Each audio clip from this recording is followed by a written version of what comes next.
रमजानच्या सुट्ट्या लागल्यापासून मी जणू शेफच झालेली आहे. तरी पण माझ्या चेहऱ्यावर एवढा आनंद कसा काय? तर सांगते, व्हिडिओमध्ये तुम्हाला पुढे सांगणारच आहे मी. त्याच्यापूर्वी मस्त असं कोमट पाणी प्यायला घेतलं. सकाळी आणि संध्याकाळच्या वेळी आम्ही दोघेही कोमट पाणी पितो.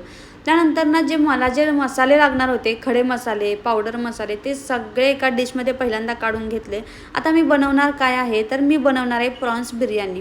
प्रॉन्स बिर्याणी किंवा कुठलीही बिर्याणी मला खूप आवडते, कारण त्याला बनवण्यासाठी काही व्याप नसतं आणि अगदी हॉटेलसारखी टेस्ट येणारी बिर्याणी मी घरी बनवते. आता याचा जो डिटेल व्हिडिओ आहे तेव्हा मी तुम्हाला अगदी डिटेलमध्ये सामान किती घेतलं ते सांगेन. त्यावेळेस मी नक्की तो व्हिडिओ लवकरच शेअर करेन. त्याच्यापूर्वी मी मस्त असा गरमागरम हर्बल टी घेतला. आम्ही आता टीमध्ये थोडा चेंज केला आणि हर्बल टी प्यायला सुरू केलेला आहे. मॅरिनेशनमध्ये दही लावायला विसरलं होतं, ते दही लावलं आणि आता बघा माझी मस्त अशी गरमागरम प्रॉन्स बिर्याणी आणि कोळीवाडा तयार आहे. तर कसा वाटला मला कमेंटमध्ये नक्की सांगा. चला, बाय बाय.